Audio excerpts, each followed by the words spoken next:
কালকে দেখছি ছেলে শুয়ে আছে, পাশের ফ্ল্যাটের ছেলে একটা মহিলা ওর গায়ে তেল মালিশ করছে, ওর সেন্স ফেরানোর চেষ্টা করছে। আচ্ছা, কে কে ছিল ওই সময়, কে কে ছিল দিদি? ওর অফিসের দুজন কলিগ ছিল, একজন রাতে 10টায় এসছে, একজন রাতে 3টে এসছিল।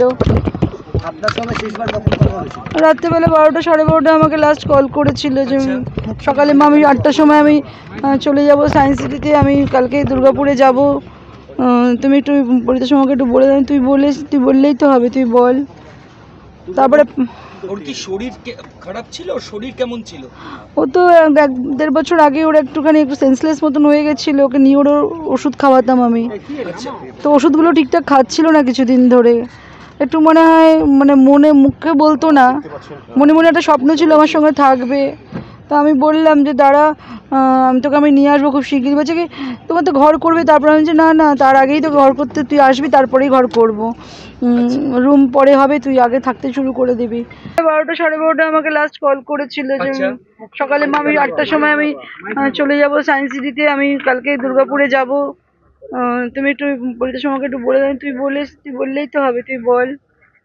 তারপরে ওর কি শরীর খারাপ ছিল? শরীর কেমন ছিল? ও তো 1-1.5 বছর আগে ওর একটুখানি একটু সেন্সলেস মতন হয়ে গেছিলো, ওকে নিয়ে ওর ওষুধ খাওয়াতাম আমি। আচ্ছা, তো ওষুধগুলো ঠিকঠাক খাচ্ছিল না কিছুদিন ধরে, একটু মনে হয় মানে মনে মুখে বলতো না, মনে মনে একটা স্বপ্ন ছিল আমার সঙ্গে থাকবে। তো আমি বললাম যে দাঁড়া, আমি নিয়ে আসবো খুব শিগগিরই। বলছে কি তোমার তো ঘর করবে, তারপর আমি বলছি না না, তার আগেই তো ঘর করতে, তুই আসবি তারপরেই ঘর করবো, রুম পরে হবে, তুই আগে থাকতে শুরু করে দিবি। তো খুব আনন্দে ছিল, একসাথে থাকবো।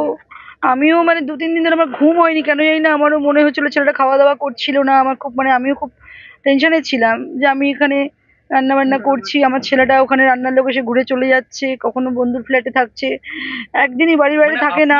আপনি দিলীপদার বাড়ি চলে যাওয়ার পর ওর লাইফস্টাইলে কিছু চেঞ্জেস এসেছিল? একটু আপসেট থাকতো, মন খারাপ হয়ে যাচ্ছিল একটুখানি, আমাকে সেটা বুঝতে দেয়নি, কিন্তু আমি বুঝতে পারছিলাম খাওয়া দাওয়া করছিল না, কুক এসে বেল মেরে চলে যাচ্ছে, রান্না করতে পারছে না, ঘুম থেকে উঠেই অফিসে দৌড়চ্ছে, অফিস থেকে হ্যাঁ খেয়ে নেবো, অফিসে গিয়ে কিছু খেয়ে নেবো, হ্যাঁ এটা খেয়েছি ওটা খেয়েছি। আমি বুঝতে পারছিলাম যে খাওয়া দাওয়া ঠিকঠাক হচ্ছে না। আমি না সবে মানে ডিসাইড করেছিলাম যে আমি আজকে ওনাকে বলবো, কালকে রাতে একটু কথা বলতে চাইছিলাম ওনার সাথে।